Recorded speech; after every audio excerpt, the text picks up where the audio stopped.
ramai yang kena rasuk sewaktu tengok cerita ni sebab dia kata diorang menggunakan mantra yang betul.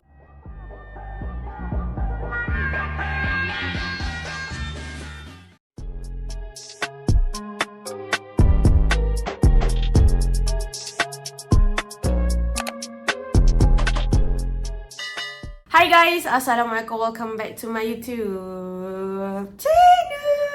Hi guys. Okay guys, so hari ni kita nak cerita pasal cerita yang sangat-sangat viral dekat TikTok yang sedang berjalan sekarang dekat Pawagam geng. So nama movie ni adalah KKN di Desa Penari.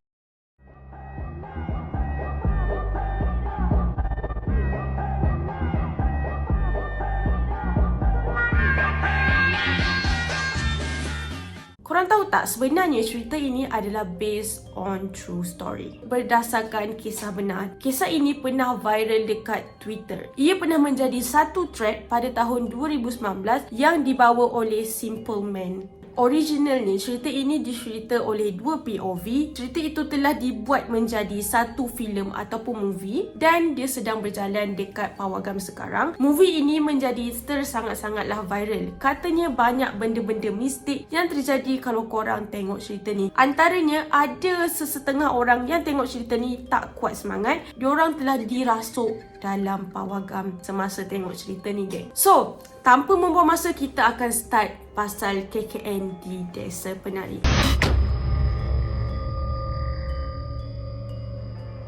So korang tahu tak KKN ni apa? KKN ini adalah dalam bahasa Indonesia yang bermaksud kuliah kerja nyata. Nak dipendekkan cerita, KKN ni dalam bahasa Melayu adalah kerja khusus waktu korang belajar masa universiti. So semua ni jadi bila startnya diorang buat kerja khusus ni dekat satu kampung. Dekat thread original, sebenarnya diorang pergi seramai 16 orang. Cumanya diorang memfokuskan kepada 6 orang pelajar sahaja yang bernama Nur, Widya, Ayu, Bima, Wahyu dan juga Anton. So diorang pun pergilah buat kerja khusus dekat satu desa yang bernama Desa Penari. Pada awalnya, diorang ramai-ramai sebenarnya tak sedar hati tau untuk masuk ke dalam desa ni untuk buat KKN. Salah seorang daripada kumpulan diorang kata yang dia tak sedar hati sebab dia ni sangat-sangat sensitif terhadap benda-benda mistik. Katanya sebabkan desa itu memang desa yang sangat-sangat terpencil dan terperosok dalam kampung itu. Ramai yang tak tahu pasal kampung itu. Tapi kawan-kawan dia berjaya pujuk Nur dan cakap maybe takkan ada apa-apa yang jadi. So pada satu hari, diorang pun memulakan perjalanan ke kampung yang berdekatan dengan Desa Penari. Kerja khusus ataupun KKN itu akan berlangsung selama 6 minggu. So masa diorang on the way pergi ke desa itu, diorang berhenti dekat satu simpang. Waktu diorang berhenti tu, Nur ternampak ada seorang pengemis yang tengah minta duit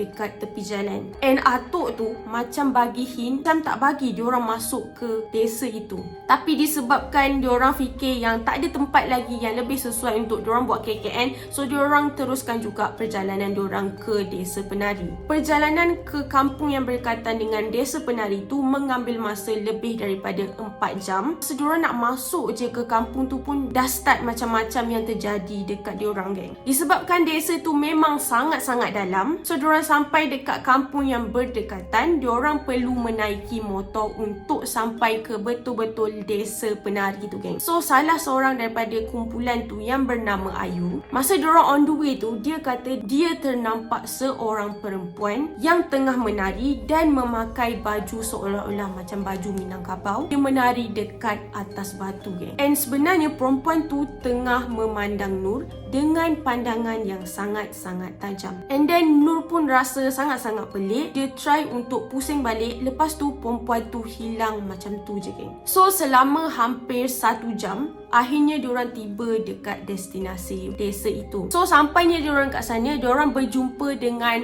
ketua kampung yang bernama Pak Prabu. And waktu tu Pak Prabu cakap dia memang betul-betul tak setuju diorang buat KKN dekat sana sebab tak ada siapa pun yang pernah buat kerja kuliah nyata dekat dalam desa itu, geng. Lepas berbincang dengan cara baik, akhirnya Pak Prabu pun setuju. Pak Prabu pun bawa diorang semua pergi jalan-jalan sekitar desa penari itu, geng. So waktu masa tengah berjalan tu, Nur nampak ada satu batu yang sangat-sangat besar ditutup oleh kain hitam, dan bawah dia ada satu makanan dan juga kemenyan, geng. Dan korang tahu tak apa yang dia nampak dekat atas batu tu? Ada something yang duduk dekat atas batu tu, seolah-olah macam jembalan hitam yang sangat-sangat besar dan juga sangat-sangat gelap. So waktu tu Nur pun jadi tak sedap hati, and then Nur pun ajak diorang semua balik pada hari itu. So sampailah hari untuk diorang mengerjakan KKN diorang pada hari sepatutnya. And then waktu diorang tengah berkumpul, masing-masing cakap diorang tak sedap hati pasal desa tu. So diorang just bincang-bincang macam tu je lah, diorang tak dengar dekat Pak Prabu tau. Tapi walaupun diorang rasa macam-macam dekat hati diorang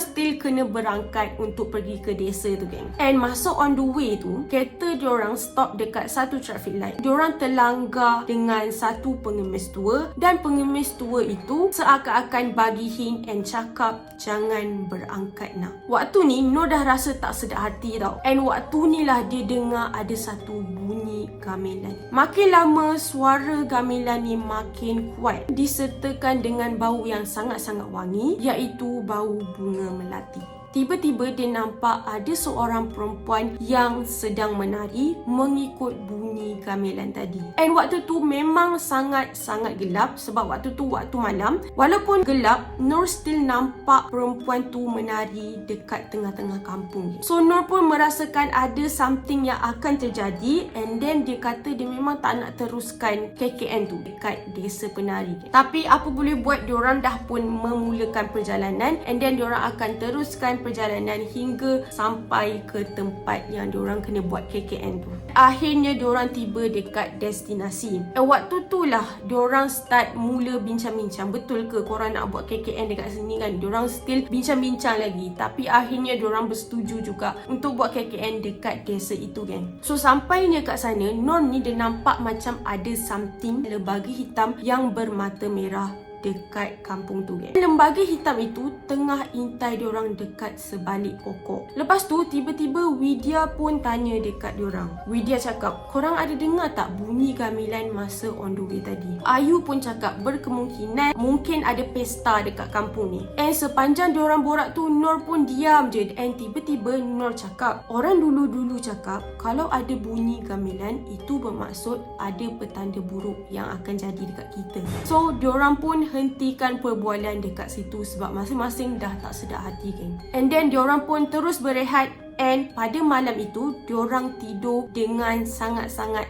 tak sedap hati. Tiba-tiba Nur terbangun, geng. Dia terbangun sebab dia terdengar ada satu jeritan yang sangat-sangat kuat. Ada seseorang sedang menjerit, dan dia pun mencari di mana jeritan itu terjadi. Korang tahu tak, dia nampak ada satu lembaga yang tengah intai dia. Dengan perasaan yang sangat-sangat takut, dia pun tarik selimut dia hingga menutupi badan dia lah. Dia tak nak tengok apa yang jadi selepas tu, geng. So keesokan harinya diorang pun pergi mandi, Nur dan juga Widya. So masa diorang tengah mandi tu, diorang kena kacau oleh lembaga, dan diorang tak tahu apa yang sebenar-benarnya terjadi dekat kampung tu. So diorang pun decide untuk pergi report dekat Pak Prabu. And then waktu tu Pak Prabu dia tak keseorangan, dia bersama dengan seorang atuk-atuk yang bernama Mbah Buyut. And Nur pun tanya kenapa dia kena kacau, adakah dia dah buat something yang telah melanggar pantang-larang kampung ini. And then dia kata kalau dia buat something, dia nak minta maaf awal-awal. Mbah Buyut pun cakap, sebenarnya ini bukan salah kau. Nur ni ada penjaga yang sedang menjaga dia, geng. Tapi sebenarnya Nur tak tahu sebenarnya ada benda yang tengah jaga dia. And then Pak Prabu pun cakap, tak apa, korang balik dulu, esok korang datang balik dekat sini untuk kita bincangkan lebih lanjut pasal hal ni. Malam tu Nur mimpi yang kawan dia Widya tengah peluk ular, geng. Dan tak lama lepas tu Nur pun terbangun sebab ada bunyi yang sangat-sangat bising. Rupanya korang tahu tak, Widya tengah kena rasuk pada malam itu, geng. Widya kena rasuk sambil menari dekat tengah kampung. So dekat sini ada dua POV. Dalam POV Widya cakap masa mula-mula dia terbangun and then dia terdengar something. Dia nampak Nur menuju ke luar rumah and then dia nampak Nur ni kena rasuk sampai menari. Tiba-tiba Widya tersedar dan sebenar-benarnya Widya lah yang kena rasuk, geng, bukan Nur. So seperti yang dijanjikan, esok malam tu Nur berjumpa dengan Mbah Buyut. So Mbah Buyut bawa Nur pergi ke batu yang telah dikatakan oleh Nur semalam, geng. And then Mbah Buyut cakap dia akan tunjuk satu makhluk halus. Makhluk halus itu adalah salah satu penghuni dekat dalam kampung Desa Penari. So waktu tu Mbah Buyut dia sembelih ayam dan juga dia menaburkan darah ayam itu dekat atas batu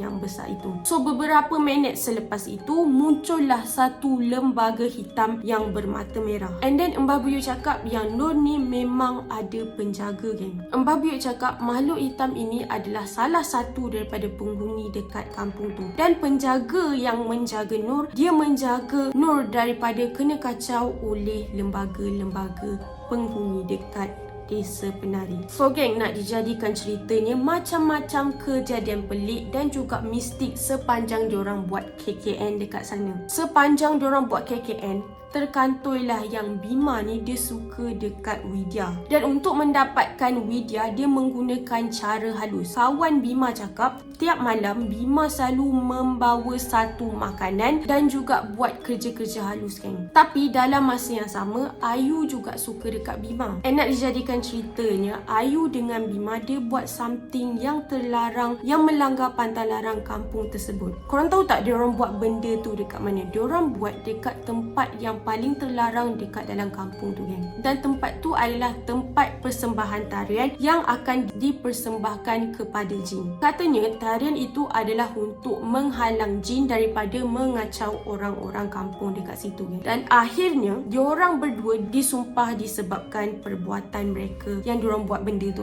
So Bima dan juga Ayu hampir kena rasuk dekat tempat itu. Dan pada satu hari keluarga Ayu dia nak jemput Ayu ni daripada kampung tu, tapi Ayu dah tak boleh diselamatkan. Ayu ni dia dah lumpuh satu badan dan beberapa bulan selepas itu Ayu meninggal dunia. Bima juga meninggal dunia akibat daripada perbuatan diorang yang disumpah oleh jin yang bernama Dawu. So thread ni sebenarnya memang sangat-sangat panjang dekat Twitter. Kalau aku cerita daripada awal sampai habis, aku rasa 2 hari pun tak cukup untuk aku ceritakan. Korang kena baca thread tu betul-betul dekat Twitter. Tapi aku tak sure lah korang faham ke tak, sebab thread tu sebenarnya dalam bahasa Jawa, tapi dia ada translatekan sikit-sikit lah. So better korang tengok dekat movie lah. Tapi dekat movie banyak yang diorang cut. So siapa-siapa yang rasa macam cerita ni tak seram, tak best, sebenarnya cerita ni bukan cerita hantu tahu, dia more to cerita mistik. So siapa-siapa yang tahu thread ni yang pernah viral pada 2019, dia akan amati cerita ni. Begitu. Katanya ramai yang kena rasuk sewaktu tengok cerita ni sebab dia kata diorang menggunakan mantra yang betul. So that's why lah ramai yang kena rasuk. Wallahu alam. So korang kena tengok cerita ni betul-betul dekat Pawagam, geng. So barulah korang dapat amati setiap detik yang mistik dekat sana. So itu sahaja. Pengajaran dia adalah kalau korang nak masuk dekat satu-satu tempat tu, jagalah perbuatan korang. Janganlah melanggar pantang larang yang telah diberikan oleh orang-orang dekat sana, geng. Dan juga janganlah buat benda-benda terlarang yang dilarang oleh agama kita.